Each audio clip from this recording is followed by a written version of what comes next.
ನಮಸ್ಕಾರ ಫ್ರೆಂಡ್ಸ್. ಇವಾಗಂತೂ ಎಲ್ಲ ಕಡೆ ಮಳೆ ಸ್ಟಾರ್ಟ್ ಆಯಿತು. ಈ ಮಳೆ ಇರುವಾಗ ಬಿಸಿ ಬಿಸಿಯಾಗಿ ಮಿರ್ಚಿ ಮಾಡಿಕೊಂಡು ಸ್ವಲ್ಪ ಡಿಫ್ರೆಂಟಾಗಿ ಮಾಡ್ಕೊಳ್ಳಿ, ಸಖತ್ತಾಗಿರುತ್ತೆ. ನೀವು ಒಂದು ಬಾರಿ ಇದೇ ರೀತಿ ಟ್ರೈ ಮಾಡಿ ನೋಡಿ. ಇನ್ನೂ ಯಾರು ನಮ್ಮ ಚಾನಲನ್ನು ಸಬ್ಸ್ಕ್ರೈಬ್ ಆಗಿಲ್ವೋ ಸಬ್ಸ್ಕ್ರೈಬ್ ಆಗಿ ಈ ವಿಡಿಯೋನ ಪೂರ್ತಿಯಾಗಿ ನೋಡಿ. ಈಗ ಯಾವ ರೀತಿ ಮಾಡೋದಂತ ನೋಡೋಣ ಬನ್ನಿ. ನಾನಿಲ್ಲಿ ಒಂದು ದೊಡ್ಡ ಬೌಲಲ್ಲಿ ಒಂದು ಬೌಲಷ್ಟು ಕಡಲೆ ಹಿಟ್ಟು ಮತ್ತು ಅದೇ ಬೌಲ್ ಅಳತೆಯಲ್ಲೇ ಅರ್ಧ ಬೌಲಷ್ಟು ಅಕ್ಕಿ ಹಿಟ್ಟನ್ನು ತಗೊಂಡಿದ್ದೀನಿ. ಅದಕ್ಕೆ ಸ್ವಲ್ಪ ಜೀರಿಗೆ ಮತ್ತು ಸ್ವಲ್ಪ ಅಜ್ವಾನನ್ನು ಹಾಕ್ಕೊಂಡಿದ್ದೀನಿ.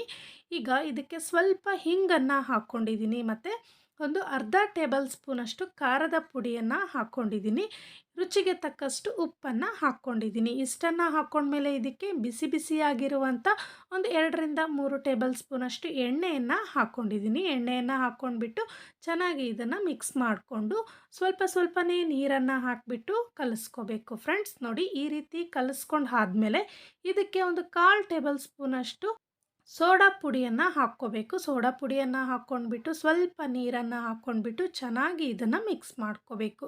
ನೋಡಿ ಫ್ರೆಂಡ್ಸ್, ಈ ರೀತಿ ಮಿಕ್ಸ್ ಮಾಡ್ಕೊಂಡು ಆದಮೇಲೆ ಒಂದು ಪ್ಲೇಟನ್ನು ಮುಚ್ಚಿಬಿಟ್ಟು ಒಂದು 5 ರಿಂದ 10 ನಿಮಿಷ ಬಿಡಿ. ಈಗ ನೋಡಿ, ನಾನಿಲ್ಲಿ ಹಸಿ ಮೆಣಸಿನಕಾಯನ್ನು ತಗೊಂಡಿದ್ದೀನಿ. ಈ ಮೆಣಸಿನಕಾಯಿ ಖಾರ ಇರೋದಿಲ್ಲ ಫ್ರೆಂಡ್ಸ್, ನಾನು ಹಾಗಾಗಿ ಈ ರೀತಿ ಇರುವಂಥ ಮೆಣಸಿನಕಾಯನ್ನು ತಗೊಂಡಿದ್ದೀನಿ. ಈಗ ನೋಡಿ, ಹಿಟ್ಟು ರೆಡಿಯಾಗಿದೆ. ಎಣ್ಣೆಯಲ್ಲಿ ಯಾವ ರೀತಿ ಬಿಡಬೇಕಂತ ನಾನು ತೋರಿಸ್ತೀನಿ ನೋಡಿ. ಈಗ ಒಂದು ಮೆಣಸಿನಕಾಯನ್ನು ತಗೊಂಡು ಈ ರೀತಿ ಇಟ್ಕೊಂಡು ಈ ರೀತಿ ಹಿಟ್ಟನ್ನು ಹಚ್ಕೊಂಡು ಹಾಗೆ ಎಣ್ಣೆಯಲ್ಲಿ ಈ ರೀತಿ ಬಿಡಬೇಕು ಫ್ರೆಂಡ್ಸ್. ಒಂದು ಸೈಡು ಮೆಣಸಿನಕಾಯಿ ಕಾಣಿಸ್ಬೇಕು, ಇನ್ನು ಮಿಕ್ಕಿದ ಸೈಡೆಲ್ಲ ಚೆನ್ನಾಗಿ ಹಿಟ್ಟು ಕೋಟಿಂಗ್ ಆಗಬೇಕು. ಈ ರೀತಿ ನಾವು ಮಿರ್ಚಿಯನ್ನು ಬಿಡಬೇಕು. ಈಗ ನೋಡಿ, ಈಗ ಒಂದು ಸೈಡ್ ಚೆನ್ನಾಗಿ ಫ್ರೈ ಆದ ನಂತರ ಇನ್ನೂ ಒಂದು ಸೈಡ್ ನಾವು ಚೆನ್ನಾಗಿ ಇದನ್ನು ಫ್ರೈ ಮಾಡ್ಕೋಬೇಕು. ಈ ರೀತಿ ನೀವು ಒಂದು ಬಾರಿ ಟ್ರೈ ಮಾಡಿ ನೋಡಿ, ಗರಿ ಗರಿಯಾಗಿ ತುಂಬಾ ಚೆನ್ನಾಗಿರುತ್ತೆ. ಈಗ ನೋಡಿ, 2 ಸೈಡು ಚೆನ್ನಾಗಿ ಬೆಂದ ನಂತರ ಇದನ್ನು ತೆಗೆದುಬಿಡೋಣ ಫ್ರೆಂಡ್ಸ್. ನೋಡಿ, ಈಗ ನಾನು ಈ ರೀತಿ ಮಿರ್ಚಿಯನ್ನು ರೆಡಿ ಮಾಡಿ ಇಟ್ಕೊಂಡಿದ್ದೀನಿ. ಈಗ ನಾವು ಇದನ್ನು ಮಧ್ಯದಲ್ಲಿ ಈ ರೀತಿ ಸೀಳ್ಕೋಬೇಕು ಫ್ರೆಂಡ್ಸ್. ಈ ರೀತಿ ಸೀಳ್ಕೊಂಡು ಇದ್ರ ಒಳಗಡೆ ನಾವು ಸಣ್ಣದಾಗಿ ಹೆಚ್ಚಿರುವಂಥ ಈರುಳ್ಳಿ ಮತ್ತು ಸ್ವಲ್ಪ ಕೊತ್ತಂಬರಿ ಸೊಪ್ಪನ್ನು ಹಾಕೋಣ. ಇದೇ ರೀತಿಯಾಗಿ ಮಿಕ್ಕಿರುವಂಥ ಮಿರ್ಚಿಗೂ ಕೂಡ ಮಾಡ್ಕೊಂಬಿಡಿ. ಈಗ ಇದ್ರ ಮೇಲೆ ಸ್ವಲ್ಪನೇ ಉಪ್ಪನ್ನು ಹಾಕೋಣ ಮತ್ತು ಸ್ವಲ್ಪನೇ ಚಾಟ್ ಮಸಾಲವನ್ನು ಹಾಕೋಣ ಫ್ರೆಂಡ್ಸ್. ಚಾಟ್ ಮಸಾಲ ಇಲ್ಲ ಅಂತಂದರೆ ನೀವು ಸ್ವಲ್ಪ ಖಾರದ ಪುಡಿ, ಪೆಪ್ಪರ್ ಪುಡಿನೂ ಕೂಡ ಹಾಕ್ಕೋಬೋದು. ಚಾಟ್ ಮಸಾಲ ಹಾಕೋದ್ರಿಂದ ಒಳ್ಳೆ ರುಚಿ ಕೊಡುತ್ತೆ.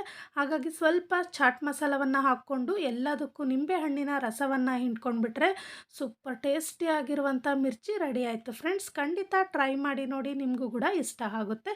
ಈ ವಿಡಿಯೋ ನಿಮಗೆ ಇಷ್ಟ ಆಗಿದ್ದರೆ ಪ್ಲೀಸ್ ಲೈಕ್ ಮಾಡಿ, ಕಾಮೆಂಟ್ ಮಾಡಿ, ಶೇರ್ ಮಾಡಿ. ನಮ್ಮ ಚಾನಲನ್ನು ಸಬ್ಸ್ಕ್ರೈಬ್ ಆಗಿ ಪಕ್ಕದಲ್ಲಿರುವಂಥ ಬೆಲ್ ಬಟನನ್ನು ಪ್ರೆಸ್ ಮಾಡಿ ಆಲ್ ಅನ್ನೋ ಆಪ್ಷನನ್ನು ಒತ್ತಿ.